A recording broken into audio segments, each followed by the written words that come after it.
Show me your way,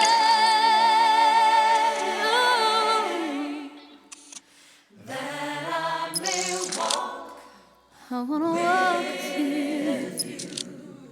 Show me your way. I put my hope in you. And the cry of my heart is to love you more, to live with the touch of your hand. Stronger each day, stronger each day, stronger each day. Show me your way. Show me your way.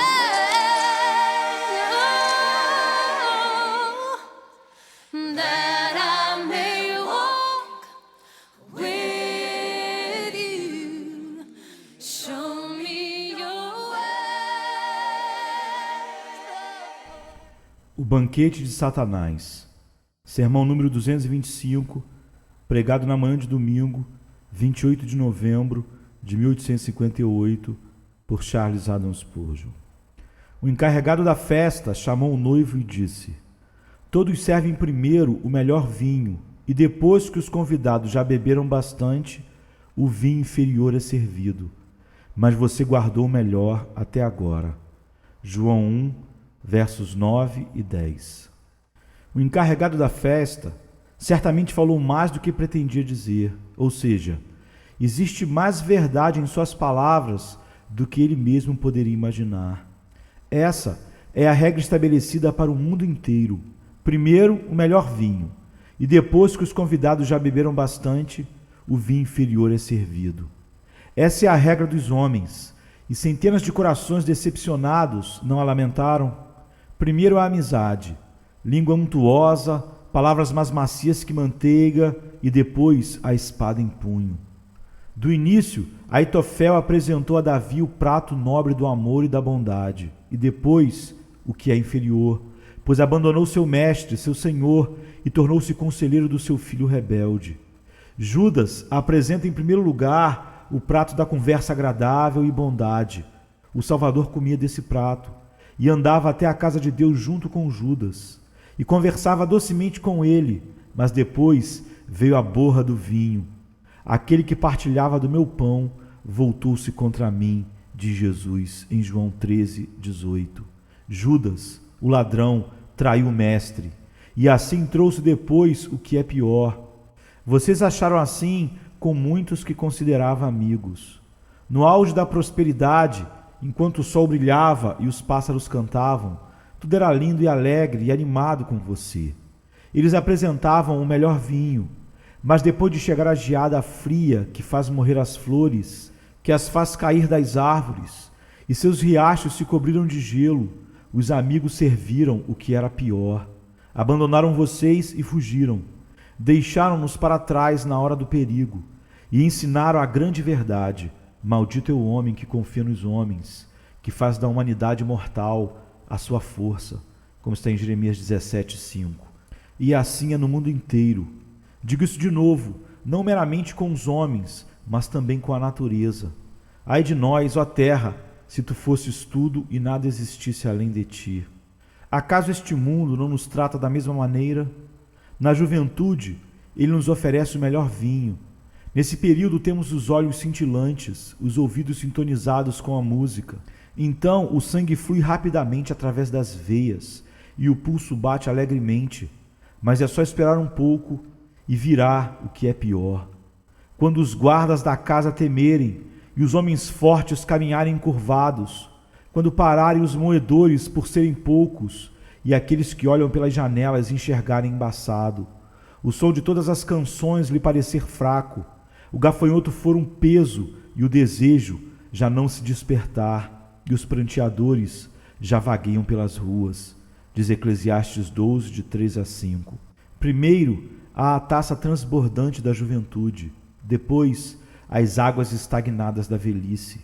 A não ser que Deus lance naquela borra uma renovada inundação do seu amor bondoso e ternas misericórdias, de modo que a taça transborde e volte a cintilar com deleite. Ó cristão, não confie nos homens, não dependa das coisas do tempo presente, pois a regra dos homens e do mundo é para sempre: primeiro o melhor vinho, e depois, que já beberam bastante, o vinho inferior é servido. Agora, porém, vou apresentar-lhes duas casas de festa. Primeiro, vou convidá-los a olhar para dentro das portas da casa do diabo, e vocês verão que ele obedece fielmente a esta regra. Ele serve em primeiro lugar o bom vinho, e depois de as pessoas terem bebido bastante e o cérebro ter ficado bem confuso pelo efeito do mesmo, passa a oferecer o que é pior. Depois de eu lhes ter convidado a olhar ali e a estremecer e a prestar atenção à advertência, tentarei entrar com vocês na sala do banquete do nosso amado Senhor e Mestre Jesus Cristo. E a respeito dele poderemos dizer, como o encarregado da festa disse ao noivo: você guardou o melhor vinho até agora. As festas de Jesus ficam cada vez melhores e não piores. Seus vinhos ficam cada vez mais ricos. Seus quitutes são muito mais finos e suas dádivas mais preciosas que antes. Você guardou o melhor até agora. Primeiro, para nossa advertência, vamos dar uma olhadela na casa de festa construída por Satanás. Pois do mesmo modo que a sabedoria construiu sua casa e levantou as 7 colunas, também a insensatez tem seu templo e sua taberna de festas, para onde continuamente quer atrair os incautos. Olhe para dentro da casa dos banquetes, e eu lhes mostrarei 4 mesas, e os hóspedes que se assentam diante delas. E enquanto olharem para as mesas, verão os pratos sendo servidos, verão sendo trazidas as taças de vinho, e as verão desaparecer, uma após outra. E notarão que a mesma regra é válida nas 4 mesas. Primeiro, o bom vinho, e depois o inferior. Sim, direi mais, depois o que é o pior. A primeira mesa para a qual peço a atenção de vocês, embora lhes implore que nunca parem para beber ali, está sentada o devasso. A mesa do devasso é bem enfeitada. A toalha é de carmesim brilhante, e todos os vasos parecem muito brilhantes e lustrosos. Muitas pessoas estão sentadas ali, mas ignoram ser hóspedes do inferno, e que no final a festa acabará nas profundezas da perdição. Estão vendo o grande encarregado da festa entrar? Tem um sorriso afável no rosto. Suas roupas não são escuras, veste roupas multicoloridas. Tem nos lábios uma palavra melada e uma bruxaria tentadora no brilho dos seus olhos. Traz a taça e diz: olá, jovem, beba isso. Cintila a taça e espumeja. Você vê, é a taça do vinho do prazer. Essa é a primeira taça da casa do banquete de Satanás. O jovem aceita a taça e beberica o conteúdo. De início, é um trago cauteloso, pois pretende tomar só um pouco e depois refrear-se. Ele não pretende permitir muita lascívia. Não quer se lançar totalmente na perdição. Existe uma flor na beira do despenhadeiro. Ele quer estender-se um pouco para colhê-la, mas não é sua intenção cair daquela penha tão alta e se destruir. Ele não. Ele é diferente dos outros, ele acha. Acha fácil afastar de si a taça depois de ter provado o seu sabor. Não tem intenção de se entregar à embriaguez. Toma um gole leve, mas como é doce. Como deixa o sangue formigar dentro dele. Que bobo era por não ter provado isso antes, ele pensa. Já houve alegria igual a esta? Beba de novo. Desta vez é um gole mais profundo, e o vinho ficará quente nas suas veias. Que felizardo!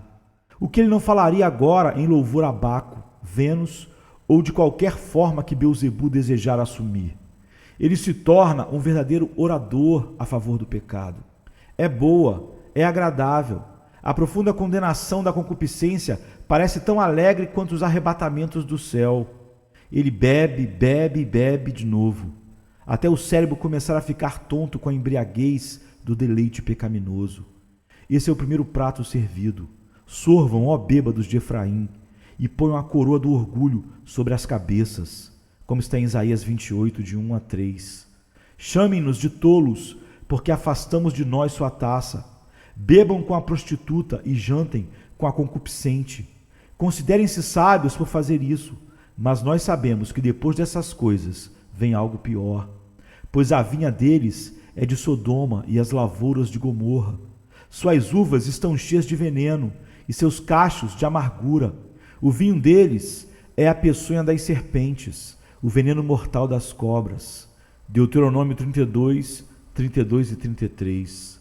Agora, com expressão de maldade na testa, o encarregado sutil da festa levanta-se do assento. A vítima já recebeu bastante do vinho melhor. Ele leva embora a taça, mas não bem tão cintilante. Olhem para a bebida na taça agora. Não transborda com bolinhas espumejantes de enlevamento. Está totalmente sem espuma, sem graça e insípida. É chamada a taça da saciedade. O homem já teve saciedade do prazer e vomita como um cachorro, embora tal qual o cachorro volte depois ao vômito. Para quem são os ais? Para quem são os olhos vermelhos? Para os que se detêm com muito vinho.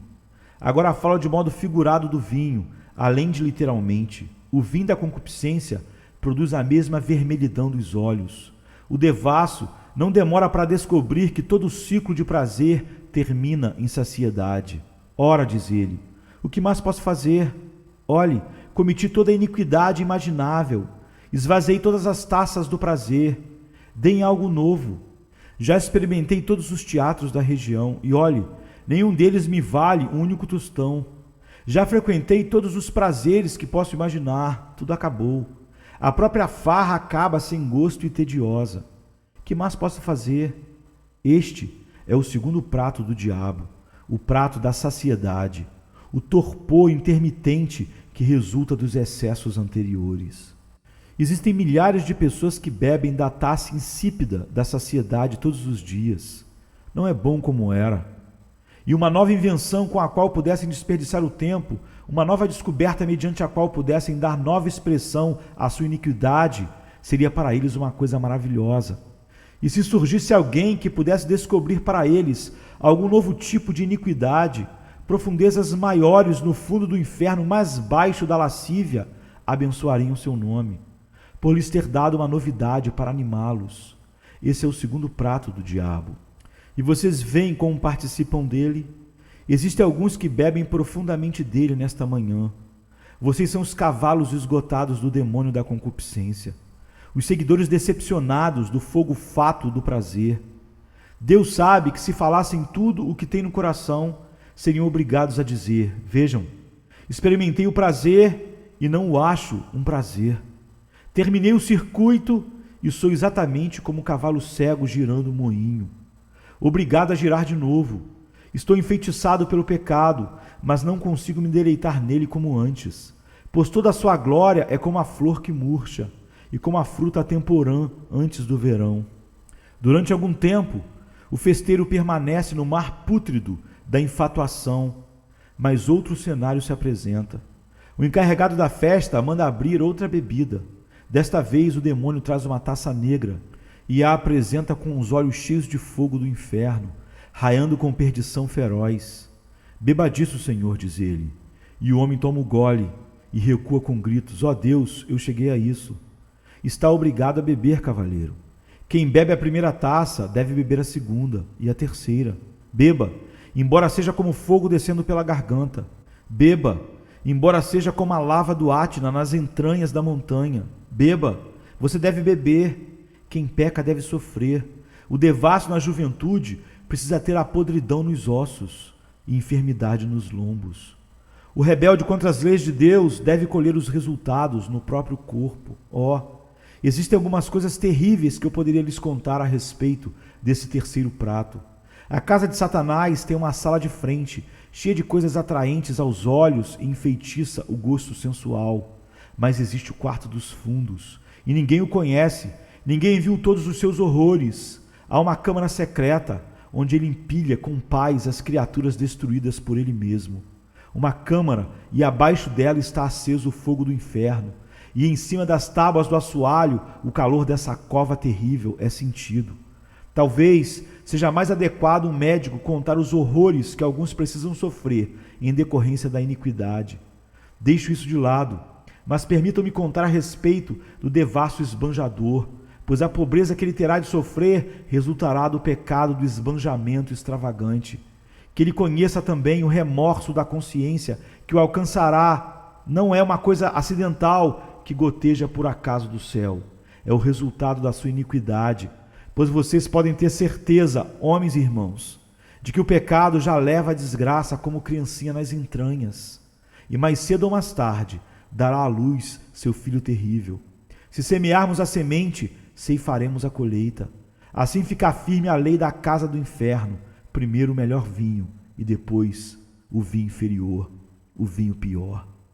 Falta apresentar o prato final. E agora, homens fortes, zombadores da advertência que eu queria dar, com voz de irmão e com coração de afeição, mas com linguagem severa, venham para cá a fim de beber dessa última taça. O pecador finalmente se dirigiu ao túmulo. Suas esperanças e alegrias foram como moedas de ouro colocadas em um saco furado, e todas desapareceram, sumiram para sempre, e agora está no fim. Seus pecados o acossam, suas transgressões o deixam perplexo. Ele está preso como um touro em uma rede, e como ele escaparia? Morre e desce da enfermidade para a perdição. A linguagem mortal tentará contar-lhes a respeito dos horrores da última taça tremenda que o devasso deve beber, e deve beber para sempre. Olhem para essa taça. Vocês não conseguem perceber sua profundeza, mas lancem olhar para a superfície fervente. Ouço o barulho do correr para cá e para lá, e o som como o ranger de dentes, e o uivar das almas desesperadas. Olho para a taça e ouço a voz subindo das profundezas. Estes partirão para o castigo eterno, pois Tofete está pronta já faz tempo, foi preparada para o rei. Sua fogueira é funda e larga, com muita lenha e muito fogo. O sopro do Senhor, como uma torrente de enxofre ardente, a incendeia. Isaías 30, 33. E o que vocês dirão desse último prato de Satanás? Quem de nós pode conviver com o fogo consumidor? Quem de nós pode conviver com a chama eterna? Isaías 33, 14. Devasso, pecador, rogo-lhe em nome de Deus, afaste-se dessa mesa. Não seja tão descuidado na sua embriaguez. Não fique tão adormecido, seguro na paz da qual você agora desfruta.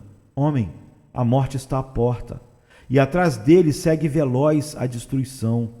Quanto a você, que por enquanto foi refreado pelo pai cuidadoso e pela vigilância da mãe ansiosa, rogo-lhe que evite totalmente a casa do pecado e da insensatez. Que fiquem escritas no seu coração as palavras do sábio e lembre-se delas na hora da tentação. Fique longe dessa mulher. Não se aproxime da porta da sua casa, pois os lábios da mulher imoral destilam mel. Sua voz é mais suave que o azeite, mas no final é amarga como fel. Afiada como uma espada de 2 gumes, os seus pés descem para a morte, os seus passos conduzem diretamente para a sepultura. Provérbios 5, de 3 a 5. Agora, em segundo lugar, vocês veem a outra mesa ali, no meio do palácio. Há almas boas e à vontade. Muitos de vocês imaginam nunca ter ido à festa do inferno, mas há uma mesa para vocês também. Está coberta por uma linda toalha branca, e todos os vasos em cima dela são bem limpos e bonitos. O vinho não parece ser o vinho de Gomorra, escorre suavemente como o vinho de uvas de Escol. Parece não ter capacidade inebriante. É como o vinho antigo, quando as uvas eram espremidas na taça e que não continham nenhum veneno fatal. Vocês estão vendo os homens sentados diante desta mesa? Como parecem satisfeitos consigo? Perguntem aos demônios brancos que servem a mesa, e eles lhes dirão: esta é a mesa dos satisfeitos consigo mesmos. Ali está sentado o fariseu. Você talvez o conheça. Ele está com filactéria entre os olhos. A fímbria da sua veste é feita muitíssima larga, e é um dos que fazem mais profissão da sua fé. Diz Satanás, ao fechar a cortina e bloquear a vista da mesa onde os devassos fazem pândega. Fiquem quietos, não façam barulho excessivo, para não deixar os hipócritas santarrões imaginarem qual convívio estão. Essas pessoas tão justas em si mesmas são meus hóspedes tanto quanto vocês, e os mantêm com igual segurança nas minhas garras. Assim Satanás, como se fosse anjo de luz, apresenta a taça dourada, que parece o cálice da mesa da comunhão. E que vinho é aquele? Parece o próprio vinho da Santa Ceia. É chamado o vinho do convencimento. Dá satisfação consigo mesmo, e ao redor da borda vocês podem perceber as bolhas do orgulho. Olhem a espuma que se engrossa na taça. Deus, eu te agradeço, porque eu não sou como os outros homens, ladrões, corruptos, adúlteros, nem mesmo como este publicano, como está escrito em Lucas 18, verso 11. Vocês conhecem esta taça, meus ouvintes que se enganam a si mesmos. Quem dera soubessem quanta cicuta mortífera está misturada nela. Pecar como faz os demais? Não vocês, de jeito nenhum. Não se submetam à justiça de Cristo. Que necessidade vocês têm disso? Vocês são tão bons com o próximo. Pensam que se não forem salvos, merecem sê-lo. Vocês ajudam o pobre e o necessitado. Vocês não são honestos com o dinheiro? Já roubaram alguém na sua vida? Fazem favores aos vizinhos. São bons como as outras pessoas. Muito bem. Essa é a primeira taça que o diabo oferece. E o vinho bom o deixa insuflado com sua dignidade de importância. À medida que os vapores lhe enchem o coração e o insuflam com a soberba maldita, sim, vejo você sentado no aposento tão bem varrido e tão bem arrumado, e vejo as multidões dos seus admiradores em pé ao redor da mesa, incluindo muitos filhos de Deus que dizem: quem dera eu fosse tão bom quanto ele. Enquanto isso, a própria humildade dos justos lhe fornece alimento para o orgulho. Espere um pouco, hipócrita melífluo. Espere um pouco, pois vem o segundo prato. Satanás contempla desta vez seus hóspedes com ares tão triunfantes quanto adotou para olhar sua tropa de farristas. Ah, diz ele, enganei os indivíduos festeiros com a taça do prazer. Depois, dei-lhes a taça pouco saborosa da saciedade, e os consegui ludibriar também. Vocês se consideram muito bons, mas os enganei 2 vezes. Realmente deixei-os embriagados. E assim traz uma taça que às vezes ele mesmo não gosta de servir. É chamada a taça do descontentamento e inquietude mental. E muitas pessoas precisam bebê-la depois da satisfação consigo mesmas. Vocês não descobrem ser tão excepcionalmente bons na própria estimativa, mas não têm parte em Cristo. E quando estão sozinhos, começam a examinar a contabilidade para a prestação de contas na eternidade, que de alguma maneira, débito e crédito não estão bem equilibrados. Vocês não conseguem um saldo positivo que imaginavam ter a seu favor, afinal, não saiu como imaginavam. Não descobriram que, achando estar em pé na rocha, havia algum estremecimento debaixo dos seus pés? Vocês ouviram os crentes cantar com coragem: ficarei em pé com ousadia naquele dia, pois quem lançará acusação contra mim? Pois estou absolvido mediante o teu sangue da tremenda maldição e vergonha do pecado.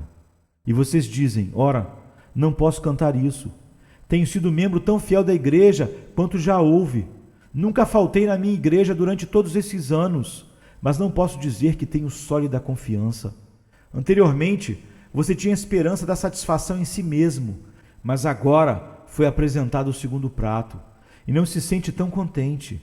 Pois bem, diz outro, sempre frequentei a capela, fui batizado e fiz profissão de fé, embora nunca tivesse sido levado a conhecer o Senhor na sinceridade e verdade. E pensava no passado que tudo estava bem comigo, mas me falta algo que não consigo achar. Agora surge um estremecimento no coração. Não é bem tão delicioso quanto se supunha a edificação sobre a nossa própria retidão. Ah, é esse o segundo prato que está sendo servido. Espere mais um pouco, e talvez neste mundo, mas certamente na hora da morte, o diabo trará a terceira taça, a da consternação ao descobrir a própria condição de perdido. Quantas vezes o homem confiante na própria justiça durante a vida toda acabou descobrindo, no fim, que aquilo em que fixava a esperança lhe faltou completamente. Ouvi falar de um exército, o qual, sendo derrotado na batalha, esforçou-se para fazer uma boa retirada. Os soldados, com o máximo empenho, fugiram até certo rio, onde esperavam encontrar uma ponte através da qual pudessem chegar à outra margem em segurança. Mas quando alcançaram o rio, ouviu-se um grito de terror: a ponte está quebrada, a ponte está quebrada. Será em vão você virar para trás. A morte o segue de perto, e ela o força para frente, e conhece o que é perecer por ter negligenciado a grande salvação. e de ter tentado salvar a si mesmo mediante suas obras, sua bondade, sua caridade. Este é o penúltimo prato. E o último prato, o pior vinho, a porção eterna, forçosamente será idêntica ao do devasso. Por mais virtuoso que você se considerasse, a ponto de orgulhosamente rejeitar a Cristo, ou de querer juntar ele e suas boas obras, terá que beber do cálice da ira de Deus, o cálice cheio de tremedeira. Os ímpios desta terra terão de extrair a última borra desse cálice e bebê-la. E você que acreditou na sua própria justiça, na sua bondade, deverá beber dele tão profundamente quanto eles. Acautelem-se em tempo hábil. Agora, deixem de lado os olhares altaneiros e humilhem-se sobre a poderosa mão de Deus. Creiam no Senhor Jesus Cristo e somente nele, por sua graça, e vocês serão salvos. E em terceiro lugar, alguns de vocês ainda escaparam das chicotadas, mas existe a terceira mesa superlotada de hóspedes muitíssimo honrosos. Acredito que tenha havido mais príncipes e reis, prefeitos e vereadores, bem como grandes comerciantes sentados a essa mesa, que em qualquer outra. É chamada a mesa do mundanismo. Diz certo homem. Eu, por mim, não gosto do devasso. Tenho meu filho mais velho e estou trabalhando duro, economizando dinheiro durante toda a vida. E aí está o jovem que não quer ficar firme no serviço. Ele se tornou um verdadeiro devasso. Estou muito contente que o ministro falou com tanta severidade quanto a isso. Quanto a mim, posso dizer que não dou um tostão de valor a gente justa aos seus próprios olhos, fariseus hipócritas. Para mim, isso não serve para nada. O que gosto mesmo é de saber se o saldo em caixa está subindo ou descendo, ou se existe a oportunidade de fazer uma boa barganha. Mas o que passar disso, pouco me importa. Mundano, li a respeito de um amigo seu que se vestia de escarlate e de linho fino e que banqueteava suntuosamente todos os dias. Você sabe qual fim ele levou? Deve se lembrar disso, pois o mesmo fim o aguarda. O fim da festa dele será o mesmo fim da sua festa. Se este mundo for seu Deus, você pode ter a certeza de que o caminho será cheio de amargura. Agora, olhe para a mesa do homem deste mundo, do mundano, que só vive para o lucro, para esta vida, que cultua o dinheiro. Satanás lhe traz uma taça transbordante. Aqui está, diz ele. Jovem, você está se lançando no mundo dos negócios. Não precisa se importar com as convencionalidades da honestidade, nem com as imaginações comuns, mas antiquadas da religião. Fique rico tão rapidamente quanto puder. Consiga dinheiro. Dê seu tempo e gaste toda a sua energia em ganhar dinheiro, de modo honesto se possível, mas se não, obtenha-o de qualquer jeito, diz o diabo e coloca o canecão na mesa. Aqui, diz ele, estão os bons tragos espumejantes. Sim, diz o jovem, tenho abundância agora.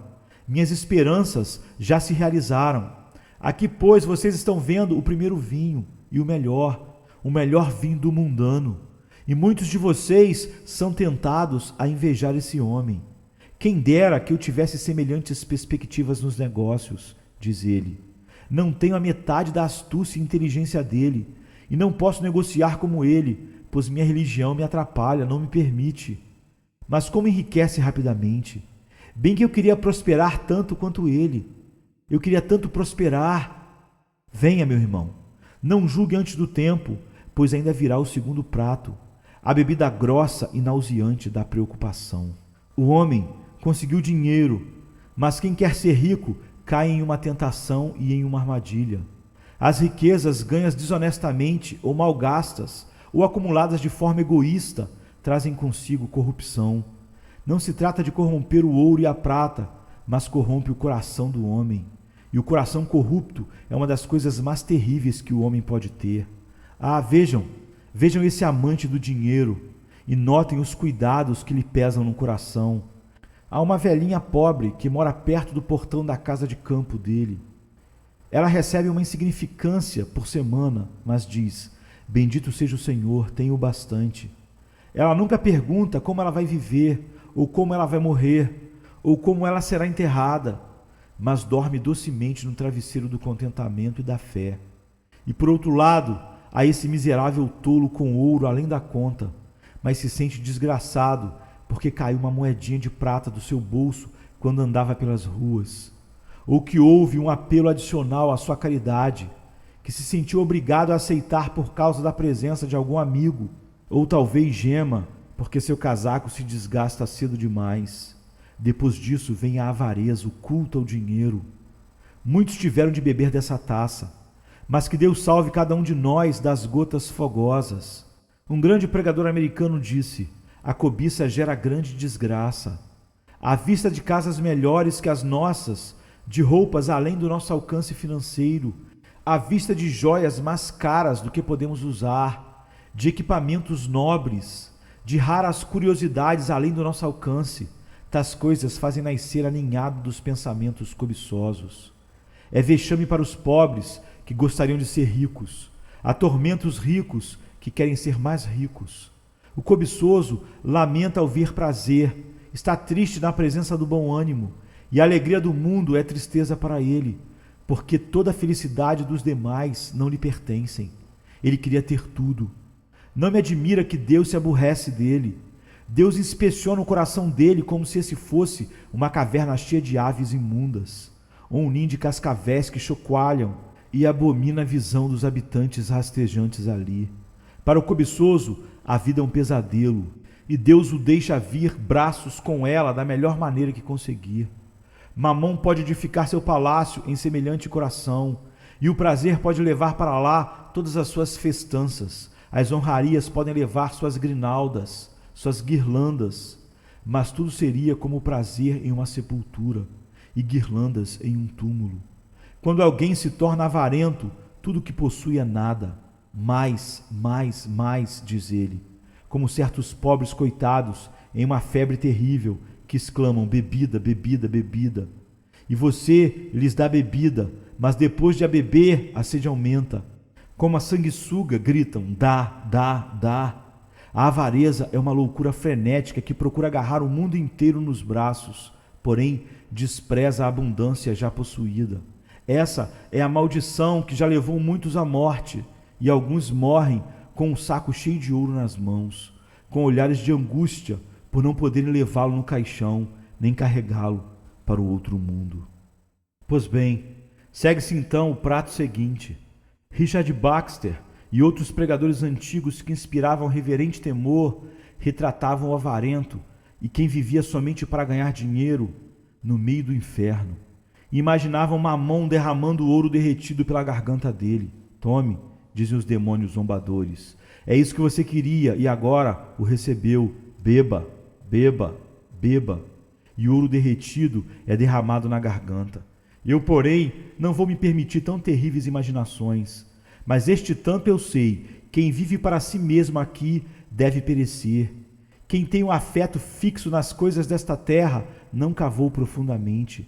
Edificou a casa sobre a areia, e quando as chuvas descerem e as inundações subirem, a casa virá abaixo, e grande será a sua queda e ruína. No entanto, trata-se do melhor vinho primeiro. É o homem respeitável, respeitável e respeitado. Todos os honram, e depois o inferior, depois o da mesquinhez de ter transformado suas riquezas em mendicância e a cobiça ter enlouquecido seu cérebro. Isto acontecerá com certeza, tão certamente quanto você se entrega ao mundanismo. A quarta mesa no banquete de Satanás é posta em um cantinho muito discreto, em um local muito privado do palácio de Satanás. Ali está a mesa para os pecadores secretos, onde é observada a antiga regra. Aquela mesa, em uma sala bem escurecida, hoje vejo um jovem sentado, e Satanás é quem serve, e entra com passos silenciosos que ninguém escutaria. Traz a primeira taça, como é doce. É a taça do pecado secreto. A água roubada é doce, e o pão que se come escondido é saboroso, diz Provérbios 9:17.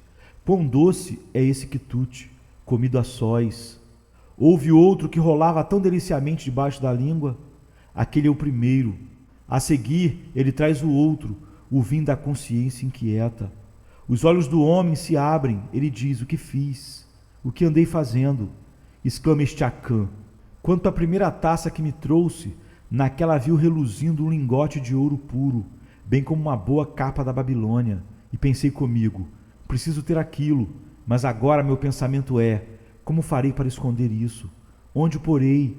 Preciso cavar, sim, preciso escavar tão profundo como o inferno antes de conseguir escondê-lo, pois será descoberto com toda certeza. O sinistro encarregado da festa traz uma bacia enorme, cheia de uma mistura negra. O pecador oculto bebe e fica confundido. Teme que seu pecado o ache, não tem paz, nem alegria, fica cheio de temores, tem medo de ser detectado. Sonha à noite que alguém está atrás dele. Há uma voz sussurrando no seu ouvido: sei tudo a seu respeito, vou contar. Pensa talvez que o pecado cometido em secreto será conhecido aos amigos, o pai e a mãe ficarão sabendo. Sim, até o médico pode repetir a história e mexericar o segredo desgraçado. Para semelhante homem não há repouso, está sempre com pavor de ser preso. É como devedor a respeito de quem lhe devia muito dinheiro e temia que os oficiais de justiça estivessem atrás dele. E quando certo dia aconteceu que sua manga se prendeu momentaneamente em uma grade, disse: olhe, me solte, estou com pressa, vou lhe pagar amanhã, imaginando que alguém estivesse pegando nele. É uma situação assim que se coloca quem participa das coisas ocultas, da desonestidade, do pecado secreto. Assim, não acha repouso para a planta dos pés, pelo medo de ser descoberto. Finalmente, surge a descoberta. É a taça final.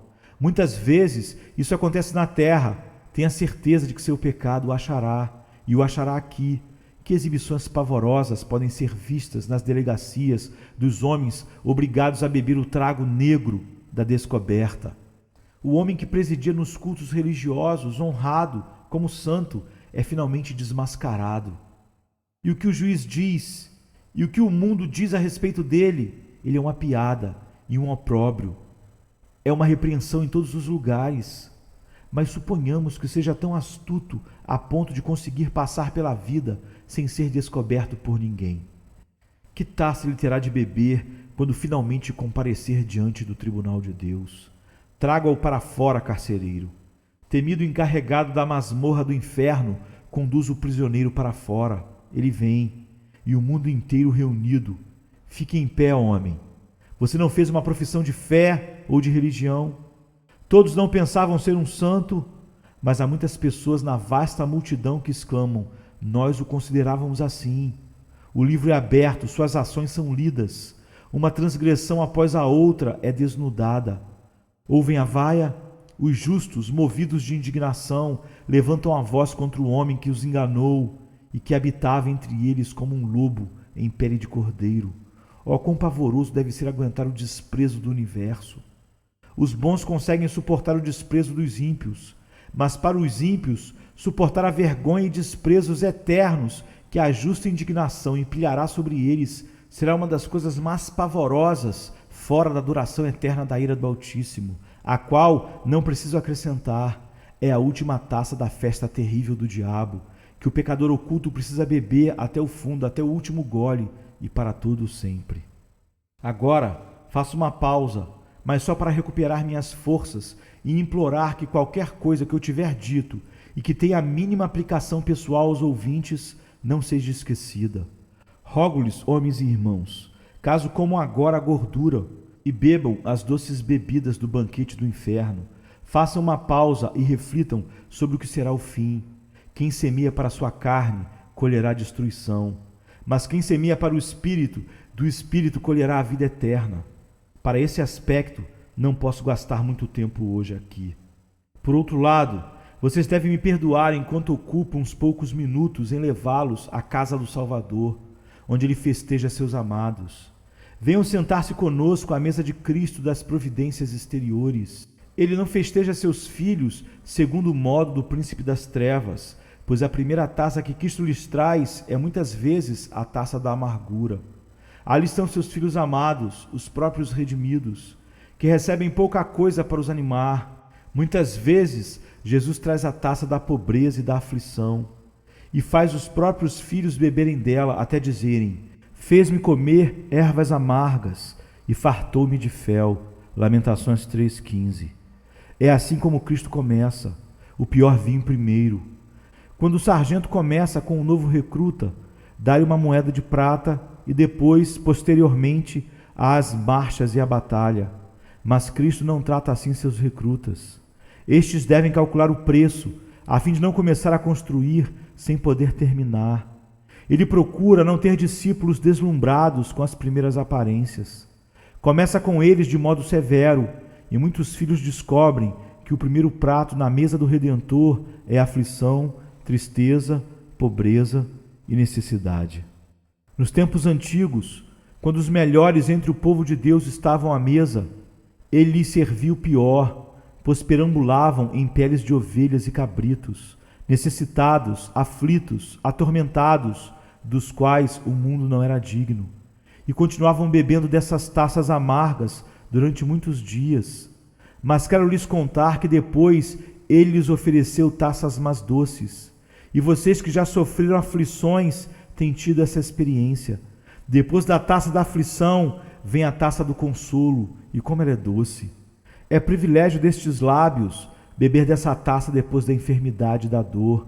E posso testificar que falei ao grande mestre: guardaste o melhor vinho até agora.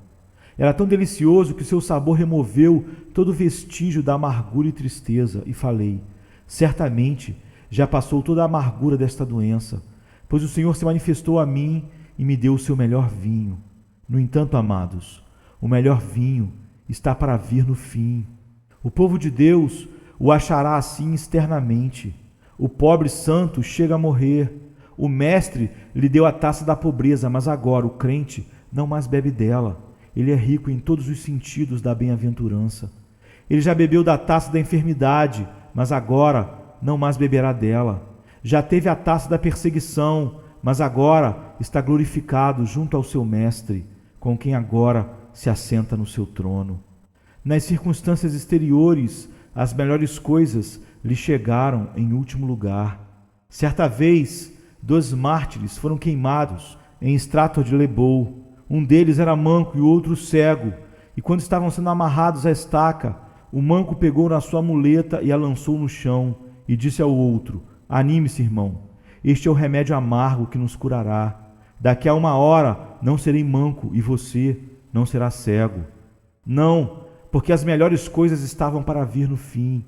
Muitas vezes pensei que o Filho de Deus é bem semelhante aos cruzados. Os cruzados iniciaram sua viagem e tiveram que lutar passo a passo por muitas milhas de território inimigo e marchar por muitas léguas de perigo. É possível que vocês se lembrem da história escolar que conta como, ao chegarem os exércitos do Duque de Bouillon até onde conseguiram ver Jerusalém, desceram rapidamente dos cavalos, bateram palma e exclamaram: Jerusalém, Jerusalém, Jerusalém. Esqueceram-se de todas as labutas, de toda a canseira da viagem e de todas as feridas, pois ali jazia Jerusalém à vista deles. É como os santos exclamarão no fim: Jerusalém, Jerusalém, depois de acabar com toda a tristeza, pobreza, enfermidade, e eles serão abençoados com a imortalidade. O vinho inferior, o ruim, vou dizer não, o vinho amargo é tirado, e o melhor vinho é apresentado, e o santo se vê glorificado para sempre com Cristo Jesus. E agora nos sentaremos à mesa da experiência interior. A primeira taça que Cristo traz a seus filhos, quando estiverem assentados àquela mesa, é tão amarga que talvez nenhuma língua possa descrevê-la. É a taça da convicção. É uma taça negra, cheia da mais intensa amargura. O apóstolo Paulo bebeu um pouco dela, mas ela era tão forte que o deixou cego durante 3 dias. A convicção do pecado dominou-o totalmente. Só lhe restava dedicar a alma ao jejum e à oração. E foi somente ao beber da taça seguinte que as escamas caíram dos seus olhos. Eu já bebi a primeira taça, filhos de Deus, e achava que Jesus não fosse bondoso comigo. Mas dentro de pouco tempo, ele me serviu uma taça mais doce, a taça do amor perdoador, cheia do rico carmesim do seu sangue precioso. O sabor desse vinho está na minha boca até essa mesma hora, pois seu sabor é como do vinho do Líbano, guardado longo tempo no tonel. Você não se lembra quando, depois de ter bebido da taça da tristeza, Jesus veio e lhe mostrou suas mãos e o lado e disse: pecador, eu morri e me entreguei por você. Você crê em mim? Você não se lembra de como creu, bebericou da taça e como creu de novo e tomou um gole mais profundo e disse: bendito seja o nome de Deus a partir de agora e para todo sempre. E que a terra inteira diga amém, porque despedaçou as portas de bronze e rompeu as trancas de ferro e soltou os cativos. Desde então, o glorioso mestre lhe tem dito: amigo, suba mais. E ele o levou para os assentos superiores nas melhores salas e lhe dá coisas mais doces. Não vou contar-lhes hoje a respeito do vinho que beberam. A amada, no Cântico dos Cânticos de Salomão, pode suprir a deficiência do sermão desta manhã. Ela bebeu do vinho aromatizado das romãs, e assim também vocês, nos momentos sublimes e felizes nos quais tiveram comunhão com o Pai e com seu Filho Jesus Cristo. Porém, fiquem mais um pouco, pois ele ainda guardou o melhor vinho. Vocês não demorarão a se aproximar das ribanceiras do Jordão, e então começarão a beber do vinho velho do reino, guardado em barris desde a fundação do mundo. A vindima da agonia do Salvador, a vindima do Getsêmani será deslacrada para vocês. O vinho velho do reino. Vocês chegaram à terra de Beulá e começaram a desfrutar do pleno sabor dos vinhos guardados no sedimento e bem refinados. Vocês sabem como Bunyan descreve o estado que forma a fronteira com o Vale da Morte. Era uma terra onde flui leite e mel, um país onde os anjos vinham muitas vezes visitar os santos e trazer fardos de mirra da terra das especiarias. E agora que você deu o grande passo, o Senhor coloca o dedo nas suas pálpebras e com beijos faz a alma sair pelos lábios. Onde vocês estão agora? Em um mar de amor, vida, bem-aventurança e imortalidade. Ó Jesus, Jesus, Jesus, tu realmente tens guardado o melhor vinho até agora. Meu mestre, já te vi nos dias do Senhor, mas este é um eterno dia do Senhor. Já te encontrei na congregação, mas esta congregação nunca será desfeita. Ó meu mestre, já vi as promessas, mas este é o cumprimento. Já te bendisse por tuas graciosas providências, mas esta é maior que todas aquelas. Tu me deste graça, mas agora me deste glória.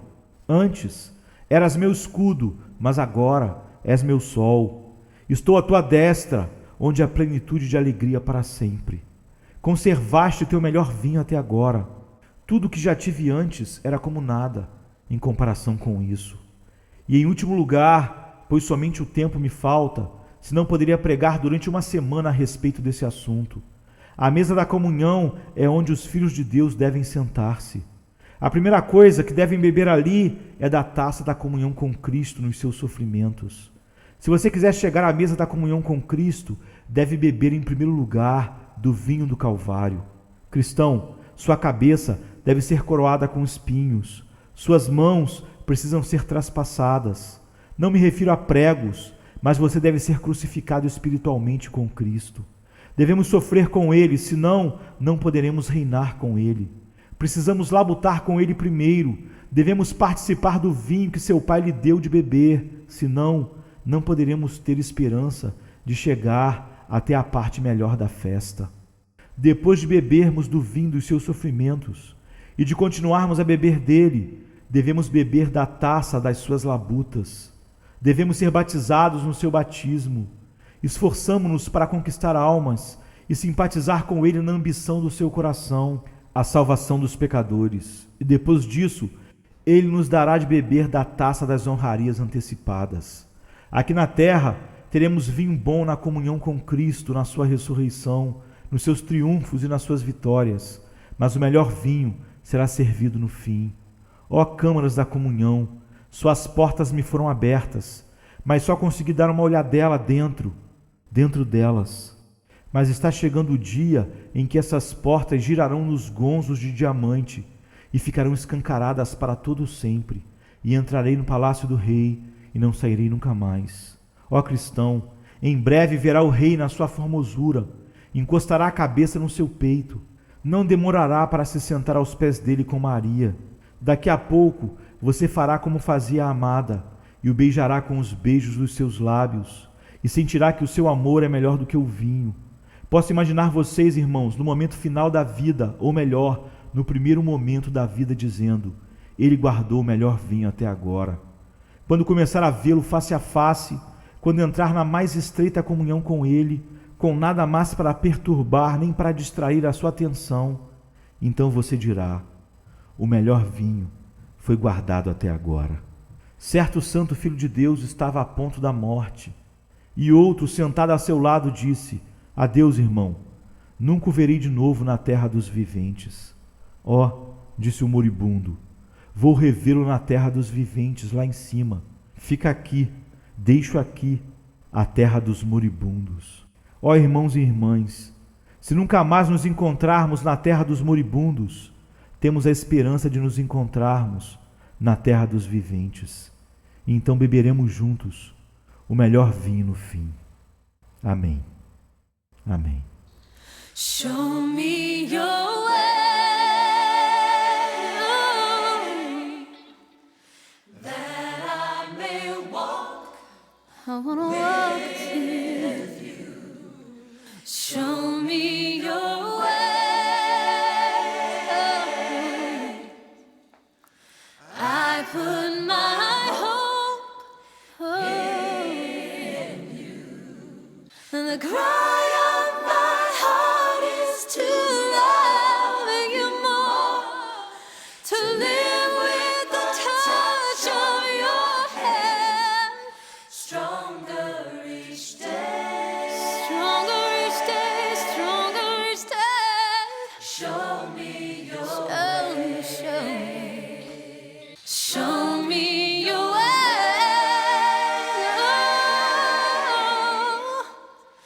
That I may walk with you. Show me your way. And I put my hope is in you, Jesus.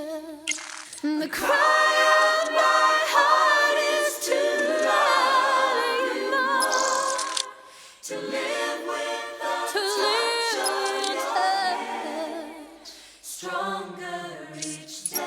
Make me strong, stronger, stronger, Lord. Show me your way. Stronger each